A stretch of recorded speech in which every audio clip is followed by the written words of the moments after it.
Salam jumpa pemirsa, saya David Praikol bisa kembali menjumpai Anda di Special Talk Show. Pagi ini pemirsa kita akan berbicara tentang kemana arah Smart City setelah COVID-19 dan kita akan berbicara bersama dengan narasumber yang sudah hadir di studio pada kesempatan kali ini. Ada Bapak Wildrian Ronald Ota, SSTP MM atau yang biasa disapa Bung Andre Ota. Salam jumpa, Bung Andre. Salam jumpa, selamat pagi. Selamat pagi. Salam sehat untuk kita. Salam sehat.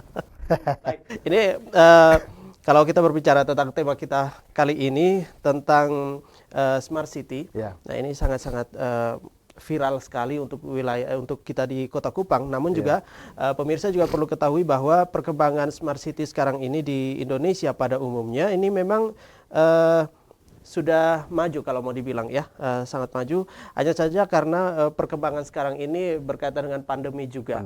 Pandemi COVID-19 ini yang mungkin juga nanti sebentar kita juga mau tahu tentang perkembangan tentang Smart City ini. Yeah. Nah, Bung Andre, sebelum kita masuk ke perkembangan Smart City, apa kabar Smart City? Puji Tuhan, baik. Kemarin kita sudah melakukan evaluasi dan hasil capaian yang kita raih sementara dievaluasi oleh pemerintah pusat. Kami sementara menunggu hasil kajian mereka. Okay. Baik. Dan tentu juga perkembangan berkaitan dengan Smart City. Setiap tahunnya tentu ada perubahan-perubahan yang dilakukan dan juga seiring dengan program dari pemerintah Kota Kupang berjalan 3 tahun ini untuk ayo terus berubah. Yeah. Nah, tentu juga masyarakat juga mau tahu bagaimana juga dengan perkembangan Smart City sekarang ini. Ya, sebelum pandemi ya. Kalau kita berbicara sebelum pandemi ini seperti apa? Baik, jadi mungkin saya ceritakan dari awalnya dulu, Pak David. Jadi pemerintah Kota Kupang itu tidak mendeklarasikan diri untuk menjadi kota cerdas atau Smart City dengan sendirinya, tetapi melalui sebuah program pemerintah pusat yang digalakan oleh Kementerian Komunikasi dan Informatika Republik Indonesia yang namanya Gerakan Menuju 100 Smart City di Indonesia, yang dimulai dari tahun 2017 sampai 2019 dilakukan asesmen untuk mencari 100 kota terbaik yang masuk di dalam program ini.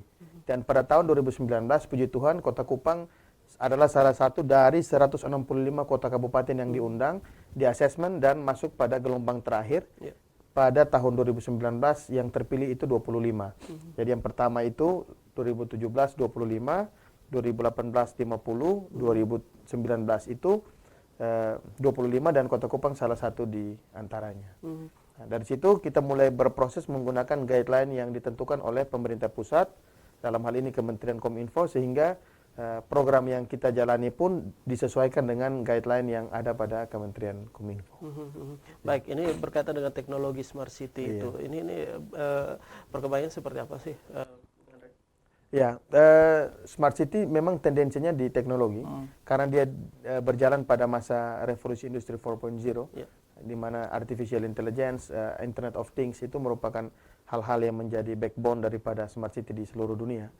Jadi teknologi merupakan salah satu faktor utama, tetapi tidak mengesampingkan hal-hal yang sifatnya reguler.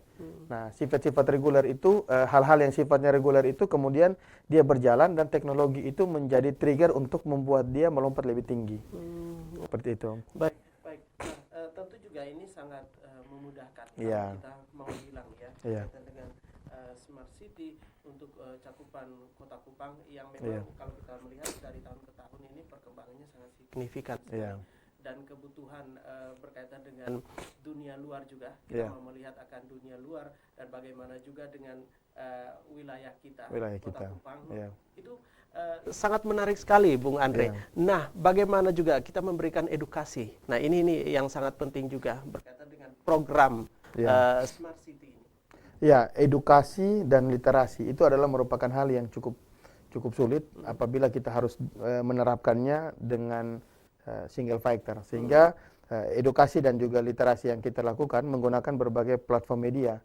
Salah satunya kegiatan pada hari ini, kita menyampaikan kepada publik apa itu Smart City, apa yang harus masyarakat buat sebagai bagian daripada Smart Society-nya, kemudian apa yang harus teman-teman dari media bantu kami pemerintah untuk berkolaborasi dalam hal menyampaikan hal-hal yang baik, apa yang harus mereka lakukan. Kemudian platform media lain yang kita gunakan adalah sosial media dan lain sebagainya yang tentunya lebih menyasar ke masyarakat yang milenial. Seperti itu. Jadi yang kita gunakan, edukasi yang kita sampaikan terkait dengan 6 pilar dalam guideline yang dibuat.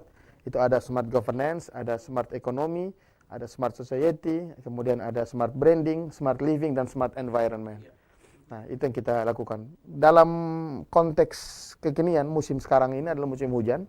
Bukan hanya tanam pohon yang kita sampaikan, yang kita edukasi, yang kita berikan literasi kepada mereka, tetapi juga tanam air. Sehingga air yang datang tidak turun ke laut, tapi juga bisa ditampung di dalam tanah di kota ini. Sehingga ke depannya kita tidak terlalu kesulitan untuk mendapatkan air bersih untuk kehidupan kita sehari-hari. Baik, Bung Andre, ini berkaitan juga dengan program tahun kemarin ya. Yeah. Ini Ayo Berubah dan juga Ayo Terus Berubah.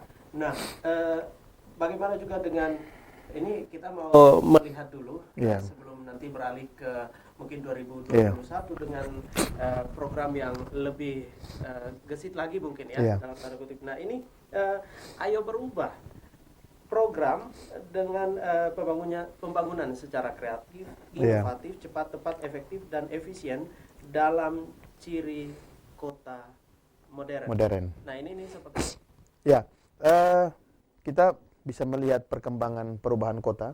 Kita bisa melihat dari berbagai faktor. Yang pertama dari faktor infrastrukturnya. Infrastrukturnya yang masuk di dalam smart living sudah cukup banyak.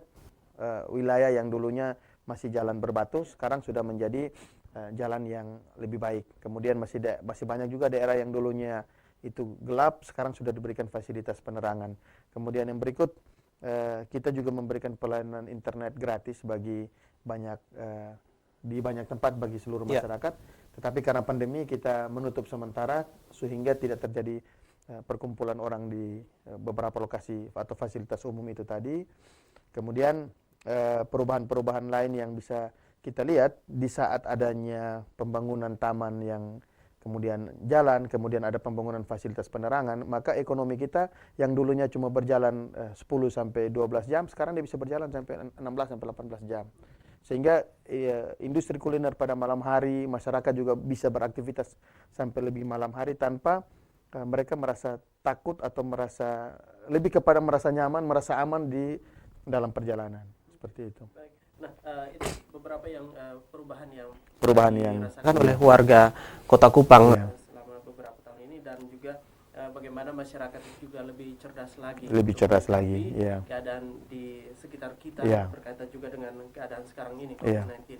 Nah, tentu juga banyak persoalan yang dihadapi juga, yang dilakukan juga oleh pemerintah. Nah, salah satu contoh juga, nah ini berkaitan dengan, kita ambil contoh kecil saja, berkaitan dengan sampah. Nah, ini nih tentu juga kolaborasi kerjasama dari semua pihak ini seperti apa?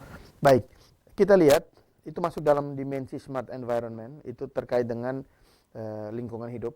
Jadi untuk khusus di persampahan, kita bisa lihat di berbagai kota, di berbagai sudut kota, terutama di wilayah pertokoan itu sudah disiapkan rata-rata 2 tempat sampah masing-masing toko, yang kuning dan juga yang hijau. Itu untuk sampah organik dan sampah non-organik. Itu bagian daripada tata kelola penanganan sampah di Kota Kupang, sehingga pada saat diangkut kita bisa mengetahui di reuse atau di reuse seperti apa untuk sampah plastik dan untuk sampah organik seperti apa untuk didaur ulang seperti itu. Nah, hampir di semua sudut kota sudah ada. Kemudian di beberapa tempat yang dulunya ada TPS, kita ganti dengan bin kontainer sehingga dia lebih dinamis. Nah, kenapa? Karena di pemerintah Kota Kupang memiliki jam buang sampah. Kalau seandainya dia pakai TPS, kadang-kadang sudah lewat jam pembuangan, setelah diangkut masih tetap terjadi pembuangan sampah di situ. Nah, sehingga ini menjadi hal yang cukup penting untuk kita jalani. Kita tahu bahwa di luar daripada tempat sampah, tempat penampungan sementara sampah. Kemudian pemerintah juga sudah siapkan beberapa lokasi untuk pembuangan sampah, baik di toko maupun di sudut-sudut jalan. Yang dulunya hanya menjadi titik kumpul, sekarang disediakan fasilitas tempat sampah yang tidak permanen, yang warna hijau, yang dari plastik itu. Sehingga itu dia akan sedikit lebih dinamis di dalam pelaksanaan atau pelayanan persampahan di Kota Kupang. Baik, Bung Andreota, dan juga untuk Anda pemirsa, nanti kami kembali lagi. Kita akan berbicara tentang mau dibawa kemana nih Smart City setelah COVID-19. Untuk Anda pemirsa, tetap bersama kami di Special Talk Show. Kami segera kembali.